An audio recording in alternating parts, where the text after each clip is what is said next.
All right, today we're going to wrap up the Protestant Reformation. We're going to talk about the wars of religion. So we're going to look at some of the wars that the Protestant Reformation spawned, and then we'll move on to other topics. Okay, so the Protestant Reformation split Europe into two religious camps, Catholic and Protestant. And this would lead to a series of religious and civil wars. So we already talked about the Peasants' Revolt in Germany and the Schmalkaldic Wars in Germany. There's French civil wars and wars of religion in the 1550s all the way until the 1590s. There's conflicts in England and Scotland. There's continental wars fought by Philip II of Spain against the Netherlands. And then there's the 30 Years' War. The 30 Years' War is the big war I want you to remember today. This is kind of the last wars of religion, the last war of religion fought in Europe. All right, so like I said, we kind of mentioned the Peasants' Revolt. The German peasants rose up against their noble rulers. Luther opposed the peasants once they turned violent. At first, he kind of supported them. Maybe 75 to 100,000 peasants are killed. The Schmalkaldic Wars, the Holy Roman Empire, and Charles V tried to defeat Protestantism, but they were unsuccessful. This led to the Peace of Augsburg, and Protestantism gets tolerated. Now, Charles V, he kind of has a strange end to his life. He actually abdicates his throne in 1556, and he retires to a monastery. He divided up his holdings between his son and his brother. So he basically splits his empire in two. There's wars where Sweden, Denmark, and Switzerland adopt Protestantism. Okay, so I want to talk a little bit about the French Wars of Religion. The kings of France worked to keep France Catholic during the Protestant Reformation. There's basically three families or three factions in France. There's the Bourbon family, they're Protestant. There's the Guise family, they're Catholic. And then there's the Valois family, and they're kind of in the middle. They kind of lean different ways depending on how things are going. If you look at slide 5, you can kind of see who the kings are from the 1550s until the 1590s. That's kind of when the French are fighting their civil wars. Henry II was a very strong king, but then his three sons after him, Francis II, Charles IX, and Henry III, they were very weak. So France was basically ruled by their mother, Catherine de' Medici. She was the real power in France. And then finally at the end, we'll get Henry IV, and he's going to be a strong king. He's actually Protestant, but he converts to Catholicism, and we'll kind of talk about that. Now, like I said, the kings of France had wanted France to stay Catholic. Now, early on, they kind of tolerated Protestantism, but the Protestants were kind of getting too radical, so that's when they started to persecute them. There's an incident in 1534 called the Attack of the Placards. Basically, this one day in 1534, everyone in Paris woke up and went to mass, went to church, and they found these things, these pamphlets nailed to their churches attacking Catholicism. So that angered Catholics because they know Protestants are doing this. So the Catholic kings start to crack down. A lot of French Protestants flee to Switzerland. The French Protestants become known as the Huguenots. So if you say the word Huguenot, you mean a French Protestant. Now, a lot of them went to Switzerland and kind of learn under Calvin. They come back later on and try to spread Protestantism to France. There's a huge incident in the 1570s that basically reignites these civil wars. It's called the St. Bartholomew's Day Massacre. Basically, there was a wedding that was going to take place in Paris. It was going to be the Catholic Margaret. She was the sister of the king. She was going to marry the Protestant Henry III of Navarre. He's the guy that becomes Henry IV later on. But the mother, the Queen Mother, she didn't want this. So Catherine de' Medici, she orchestrated a massacre of some of the Protestant wedding guests while they were asleep. 3,000 people, mostly Protestants, were murdered in Paris, and then another 10,000 were killed in the countryside. So 13,000 Protestants killed in France. This, poisoned the well for decades to come between Protestants and Catholics. It leads to decades of atrocities on both sides. And basically, from the 1550s to the 1590s, France is so torn up over their own internal struggles that they don't play much of a role in Europe. Eventually, Henry IV, he had been Henry III of Navarre, he becomes the King of France after the previous Henry III of France is assassinated. It's really hard to keep all these guys straight. In England, there's so many Marys, and in France, there's a lot of Henrys. But so Henry IV of Navarre, who becomes Henry IV of France, he becomes king. Now he's a Protestant, but he basically is a realist, and he decides the best thing he could do to heal the religious divide is to become Catholic. So when he becomes king of France, he converts to Catholicism, and he famously said Paris is worth a mass. So basically, if I can become king, I'll give up my version of Christianity and become the other side. Now, when he became Catholic, he did stick up for Protestants. He issued something called the Edict of Nantes. This is basically toleration for Protestants. So if you're a Protestant, you're going to have toleration in France. Now, to kind of get into stuff going on in some of the other countries, just keep in mind that Elizabeth I, when she's Queen of England, she supports Protestants in the wars on the continent. So I'm going to talk about Spain and what they do, but Elizabeth I is kind of fighting against the Spanish as what I'm talking about is going on. But Philip II, he's the son of Charles V. He's the one that takes over the Spanish Empire when Charles V abdicates. He makes it his life's mission as the King of Spain to basically use his empire's wealth and military might to fight Protestantism. So he wants to defend Catholicism and reestablish it as the dominant religion in Europe. If you look at slide 12, you can kind of see that's Philip II's lands, his Spanish lands. Now, there's a revolt in the Netherlands in the 1560s. What ends up happening is Dutch Calvinists, Protestants who follow John Calvin's point of view, they start attacking the Catholic Church in the Netherlands. They destroy statues, they break stained glass window, they think these are graven images like idols. Well, Philip, who's Catholic, doesn't like this, so he sends in the Inquisition and he sends in the Spanish army under the Duke of Alba. And basically, the Spanish army commits atrocities in the Netherlands. In 1567, they execute over 1,000 Dutch Calvinists because they took part in this breaking of stained glass windows and graven images, kind of this revolt. If you look at slide 14, you can see a famous painting of the Dutch Calvinists destroying Catholic statues, and there's a picture of the Duke of Alba. After the Spanish army murders the Dutch Calvinists, this guy, William of Orange, gets involved. He's kind of a noble in the Netherlands. He revolts against the Spanish. He's fighting for the Dutch. The Spanish get their army commits atrocities. The port of Antwerp is sacked by the Spanish army in 1574. This is known as the Spanish Fury. About 7,000 Dutch civilians are slaughtered by the Spanish. So you can see kind of a picture on slide 16. Eventually, William is assassinated in 1584. The Dutch are hanging on by a thread without his leadership. Eventually, another Spanish army led by Alexander Farnese, he's the Duke of Parma. They come and invade the Netherlands. They're capturing city after city. The Dutch have no choice but to ask Elizabeth I, Queen of England, for help. Now, she had been sending them secret aid for years, but now she sends them overt aid. She sends around 6,000 troops, and she had been authorizing English pirates to capture French ships. So the English have secretly been fighting the Spanish for years, but now they're kind of doing it out in the open. Well, once the English get involved openly, that's when Philip II decides to teach the English a lesson.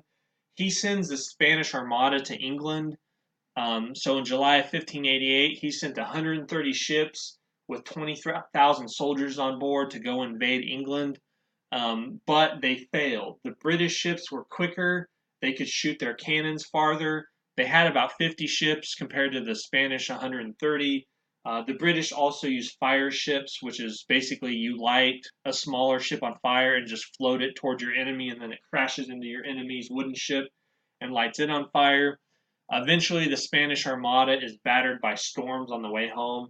They actually sailed all the way around the British Isles to get back home, and the weather treated them very terribly. Only half of them made it back. The Protestants called this storm a Protestant wind because they said God sent this wind to defeat the Spanish Armada.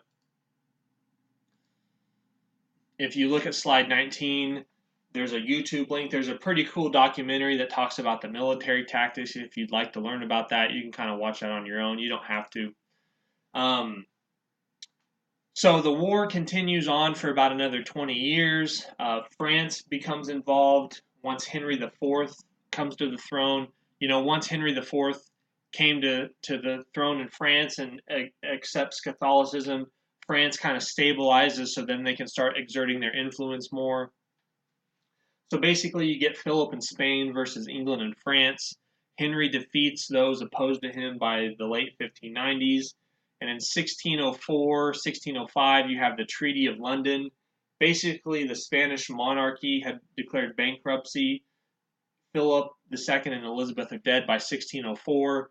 So the war ends between Spain and England. And then in 1609, you have the Treaty of Antwerp. Basically, Spain and the Dutch establish a truce. It'll be another 40 years or so before the Dutch get their independence, but they basically get their independence now. The Netherlands is going to be Protestant. Okay, now the big war is the 30 Years' War. This is probably the biggest war in Central Europe before World War I as far as its devastation. Now, if you remember, the Peace of Augsburg basically said, whatever the prince's religion, that's what the religion of his province has to be. Now, that keeps the peace for a time, but as time moves on, that breaks down.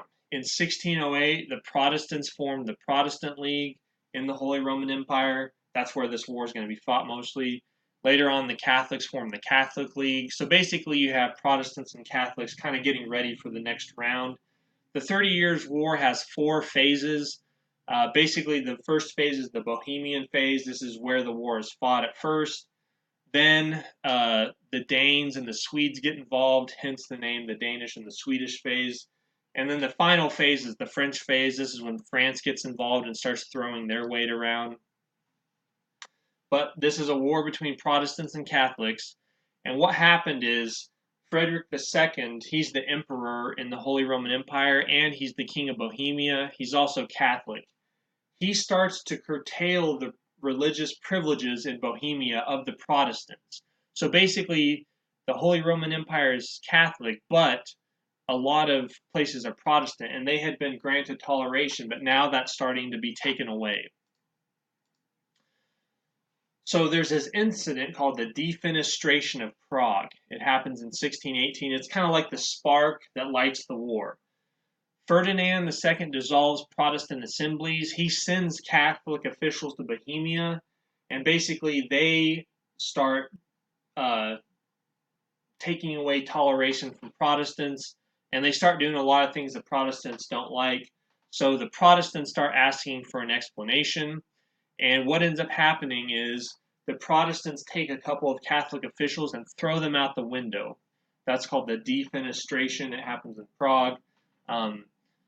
The window was about 70 feet tall, so it probably should have killed them, but the men survive. What ends up happening is Catholics, when these men survive, these Catholics thrown out the window, when they survive, they spread the word that angels saved them from the hands of the evil Protestants.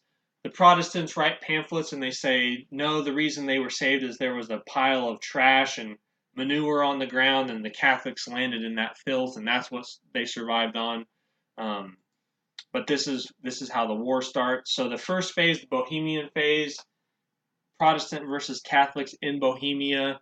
The major battle is the Battle of White Mountain in 1620. The Catholics win. So basically, the Catholics win in Bohemia, and the Protestants start losing their rights. So Ferdinand, since he's had these victories, he thinks I can start taking away Protestant rights and privileges in other parts of my empire. So that's what he does. When he starts traveling to other areas and conquering Protestants, the Danes get involved. Christian IV of Denmark, he's a Protestant. He sends an army to fight in Central Europe, but the Catholics keep winning. The Catholic general Albert von Wallenstein is kind of the imperial leader that's winning these victories for the Catholics. Something called the Edict of Restitution gets passed. Previously secularized church lands must be given back to the Catholic Church. So this angers a lot of Protestant princes. Later on, you have the Swedish phase. Gustavus Adolphus gets involved. He's kind of seen as one of the first great military geniuses in the early period of this European history. He saves the Protestant cause by his military tactics. He drives a lot of the Catholic army out of Germany. He, in a lot of ways, modernizes war. He used muskets and artillery very effectively. I got a quote here from a military book I have that basically describes what he does. It says, "A regiment such as this acts like an organism. It has one body, one movement, all ears hear the same command, eyes turn simultaneously, hands move as though they were one hand, alternating with musketeer and pike units. The musketeers, to cover themselves against the cavalry charge, move behind the pikes and reload their muskets, while reserve pike units would fill the gaps in the line left by them." So you have musket men that shoot at the enemy, but then as they're reloading, they step behind the guys with the spears who kind of take on the horses charging. So Adolphus knows how to modernize warfare and use the latest technology. The Spanish get involved because, remember, Spain is Catholic, so when the Holy Roman Emperor, who is Catholic, starts losing, the Spanish get involved. Because Spain joins, France also gets involved. I'll show you a map here in a second to kind of explain this.